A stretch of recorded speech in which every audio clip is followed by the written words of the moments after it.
നമസ്തേ. നടരാജഗുരു എഴുതിയ the word of the ഗുരു എന്ന ഗ്രന്ഥം ഗുരുവരുൾ എന്ന പേരിൽ മലയാളത്തിൽ വിവർത്തനം ചെയ്തത് ഗുരു നിത്യചൈതന്യയതിയും മുനി നാരായണപ്രസാദ് സ്വാമിയുമാണ്. ഈ ഗ്രന്ഥത്തെയാണ് ഞാൻ നിങ്ങൾക്ക് വേണ്ടി പരിചയപ്പെടുത്തുന്നത്. മൂലകൃതിയെപ്പറ്റി ഗ്രന്ഥകർത്താവായ നടരാജഗുരു പറഞ്ഞതെന്താണ് എന്ന് നമുക്കൊന്ന് നോക്കാം. നാരായണ ഗുരു ജീവിച്ചിരിക്കുന്ന കാലത്ത് തന്നെയാണ് ഈ ഗ്രന്ഥത്തിൻ്റെ ആദ്യ ഭാഗം രചിച്ചിട്ടുള്ളത്. 1923 ഞാൻ യൂറോപ്പിൽ സഞ്ചരിക്കുകയായിരുന്നു. അന്ന് ജനീവയിൽ നിന്നും പ്രസിദ്ധപ്പെടുത്തിയിരുന്ന സൂഫി ക്വാർട്ടർലി എന്ന ത്രൈമാസികയിൽ ഗുരുമാർഗം എന്ന പേരിൽ ഇതിലെ 1-ാം ഭാഗം ലേഖന രൂപത്തിൽ തുടർച്ചയായി പ്രസിദ്ധപ്പെടുത്തിയിരുന്നു. വായനക്കാർ ആ ലേഖനത്തിൽ സവിശേഷമായ താൽപ്പര്യം പ്രദർശിപ്പിക്കുകയാൽ 1931 ജനീവയിൽ നിന്നും 1942 ഇന്ത്യയിൽ നിന്നും അവയെ ഗുരുമാർഗം എന്ന പേരിൽ പുസ്തക രൂപത്തിൽ പ്രസിദ്ധപ്പെടുത്തുകയുണ്ടായി. ഗുരുമാർഗം സൂഫി ക്വാർട്ടർലിയിൽ പ്രത്യക്ഷപ്പെട്ടപ്പോൾ അതിനെ ആദ്യമായി സ്വാഗതം ചെയ്തത് സർ ഫ്രാൻസിസ് യങ് ഹസ്ബൻഡാണ്. അദ്ദേഹം പത്രാധിപർക്കെഴുതിയ കത്തിൽ ഇപ്രകാരം പറഞ്ഞിരിക്കുന്നു: നിങ്ങളുടെ ജനുവരി ലക്കം അസലായിട്ടുണ്ട്. ശ്രീനാരായണന്റെ ജീവിതത്തെക്കുറിച്ച് ഇനിയും കൂടുതലായി അറിയുവാൻ ഞാൻ അക്ഷമനായി കാത്തിരിക്കുകയാണ്. കുടിലത നിറഞ്ഞ ഈ ലോകത്ത് ഇപ്രകാരമുള്ള ദിവ്യചരിതന്മാർ ഇപ്പോഴും ജീവിച്ചിരിപ്പുള്ളതായി അറിയുന്നത് അത്ഭുതകരം തന്നെ. ഈ ലേഖനങ്ങളിൽ തൽപരനായി തീർന്ന വേറൊരു മഹാനാണ് സുപ്രസിദ്ധ ഫ്രഞ്ച് സാഹിത്യകാരനായ റൊമൈൻ റോളണ്ട്. ഇതിനെപ്പറ്റിയുള്ള അനുസ്മരണീയമായ ഒരു പരാമർശം അദ്ദേഹത്തിൻ്റെ ഫ്രഞ്ച് കൃതികളിൽ വിശ്രുതമായി തീർന്ന ശ്രീരാമകൃഷ്ണന്റെ ജീവചരിത്രത്തിൽ ചേർത്തിരിക്കുന്നതിങ്ങനെയാണ്: തെക്കേ ഇന്ത്യക്കാരുടെ ജീവിതത്തിൽ ആധ്യാത്മികമായി ഉണ്ടായിട്ടുള്ള പുതിയ പ്രവണതകളെപ്പറ്റിയൊന്നും ഗ്ലാസ്നാപ്പ് പറഞ്ഞു കാണുന്നില്ല. അവ തികച്ചും ശ്രദ്ധേയമാവുകയാൽ നിസാരമായി തള്ളിക്കളയുവാൻ പാടില്ല. അതിന് ഉത്തമ ഉദാഹരണങ്ങളാണ് കഴിഞ്ഞ 40 വർഷക്കാലമായി തിരുവിതാംകൂർ രാജ്യത്ത് ഏകദേശം 20 ലക്ഷം ജനങ്ങളിൽ ആധ്യാത്മികമായ സ്വാധീനം ചെലുത്തുവാൻ കഴിഞ്ഞ ശ്രീനാരായണ ഗുരുവിൻ്റെ ശ്രേയസ്കരമായ തപശ്ചര്യകളും നിഷ്കാമമായ കർമ്മപരിപാടികളും. ശങ്കരാചാര്യരുടെ തത്വചിന്തയോട് ഉത്കടമായി ബന്ധപ്പെട്ട അദ്ദേഹത്തിൻ്റെ ദാർശനിക വീക്ഷണങ്ങൾ ബംഗാളിലെ മിസ്റ്റിക്കുകളുടെ വൈകാരിക പ്രധാനമായ ഗൂഢാവബോധ സമ്പ്രദായങ്ങളിൽ നിന്നും തികച്ചും ഭിന്നമാണ്. അവരുടെ വികാരനിർഭരമായ ഭക്തിപ്രചുരിമയിൽ അദ്ദേഹത്തിന് പറയത്തക്ക വിശ്വാസം തോന്നിയിരുന്നില്ല. ഗുരുവിനെ കർമ്മകുശലനായ ജ്ഞാനി എന്ന് വിളിക്കുന്നതിൽ തെറ്റുണ്ടാവാനിടയില്ല.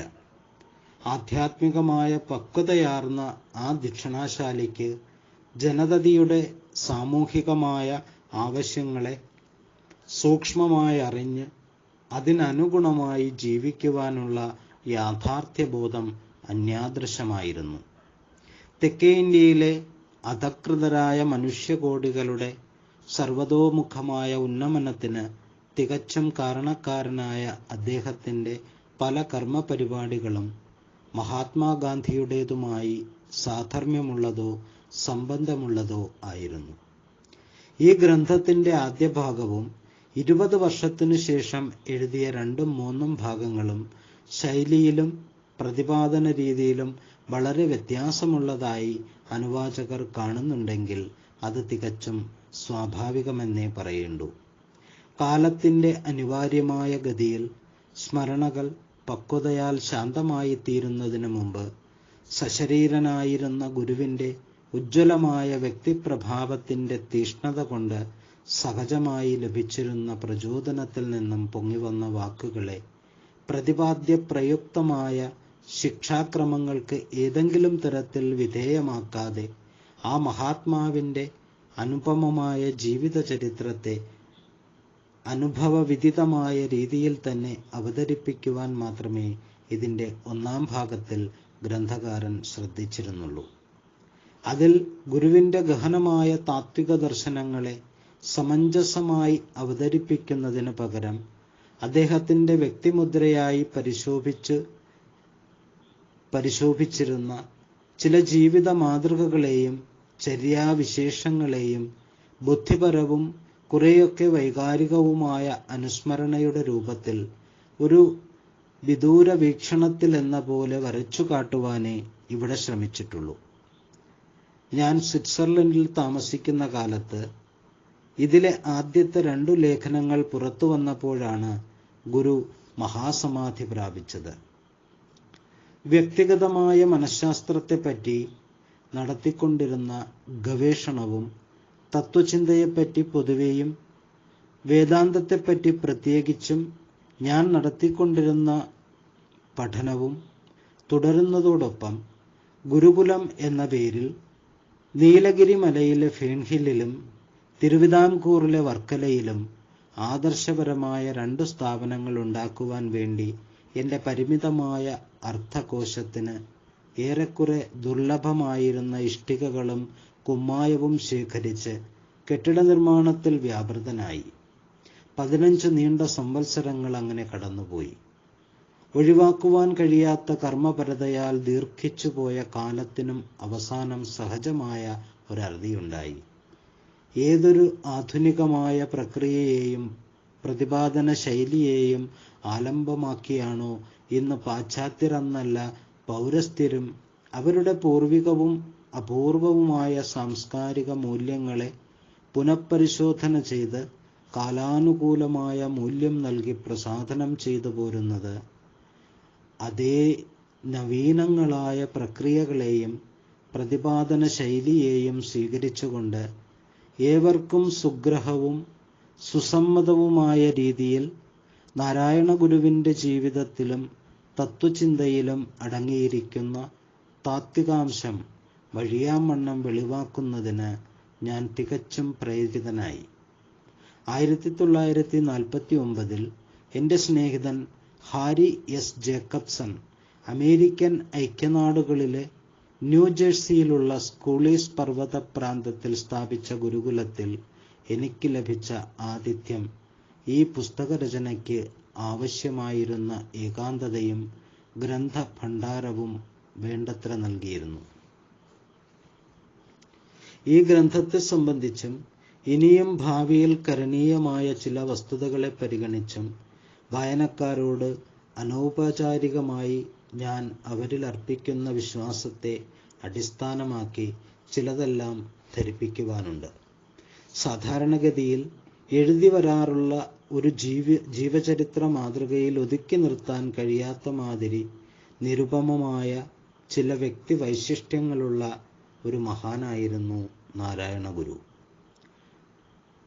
മന്ദബുദ്ധികളായവർക്ക് പോലും മാഹാത്മ്യങ്ങൾ കൽപ്പിക്കുവാൻ കഴിവുള്ള പരസ്യപ്രചാരങ്ങൾക്ക് അഗമ്യമായിരുന്ന ഗുരുവിൻ്റെ വ്യക്തിത്വം ഒരു പ്രത്യേക വിഭാഗത്തിലും ഉൾക്കൊള്ളിച്ച് മനസ്സിലാക്കുവാൻ കഴിയാത്ത മാതിരിയുള്ള അപ്രമേയ പ്രഭാവത്തോടു കൂടിയതായിരുന്നു.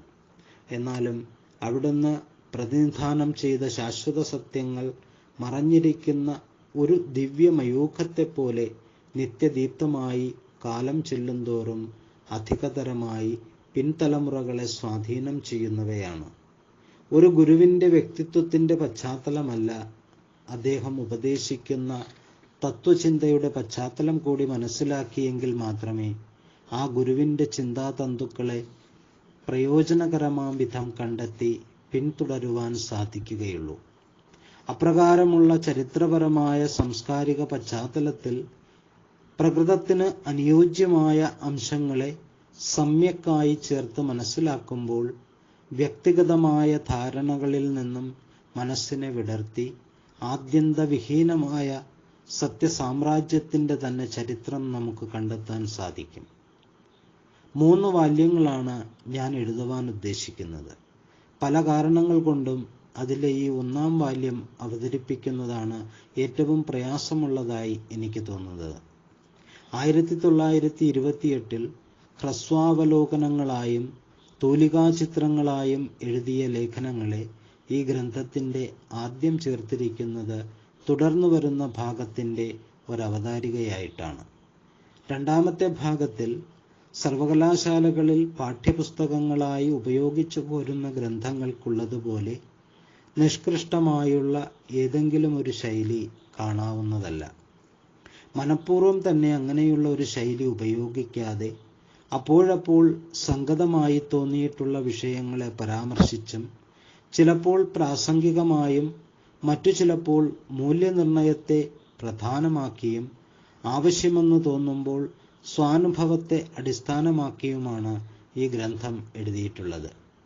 ഗുരുവിൻ്റെ ജീവിതചരിത്രം സൂക്ഷ്മമായ ഒരു പഠനത്തിന് വിധേയമാക്കുന്നതിന് പകരം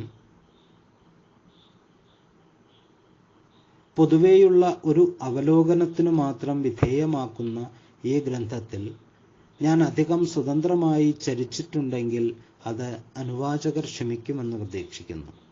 സാധാരണക്കാരായ വായനക്കാർക്ക് ഇതിനായി ഞാൻ തിരഞ്ഞെടുത്ത വാക്കുകളും ശൈലിയും ഏറെക്കുറെ ക്ലിഷ്ടമായി തോന്നിയേക്കാനിടയുണ്ട്. അതിസൂക്ഷ്മമായ ദർശനങ്ങളിൽ ചുറ്റിപ്പിണഞ്ഞു കിടക്കുന്ന ഗുരുവിൻ്റെ ആശയങ്ങളെ ഏറെക്കുറെ സത്യസന്ധമായി അവതരിപ്പിക്കണമെങ്കിൽ പെട്ടെന്ന് മനസ്സിലാവാത്ത ചില പ്രക്രിയകളെ കൂടി ആലംബമാക്കാതെ നിവൃത്തിയില്ല.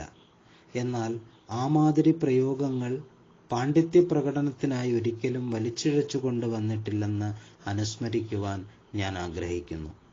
ജ്ഞാനപാരമ്പര്യം എവിടെയും കാടുപിടിച്ച് ദുഷ്പ്രാപ്യമായി തീർന്നിരിക്കുകയാൽ തീക്ഷ്ണമായ നിരൂപണങ്ങൾ കൊണ്ടും ആലോചനാപൂർവം നടത്തുന്ന മൂല്യനിർണയങ്ങൾ കൊണ്ടും വിലപുതുക്കി തത്വസമന്വയം ചെയ്ത് പുനഃപ്രവചനം നടത്തിയെങ്കിൽ മാത്രമേ അതിൻ്റെ വെളിച്ചത്തിൽ ഗുരുവിൻ്റെ സർവാദരണീയമായ ഉപദേശരത്നങ്ങളുടെ സംഗതമായ മൂല്യം നമുക്ക് നിശ്ചയിച്ചുറപ്പിക്കുവാൻ സാധിക്കുകയുള്ളൂ.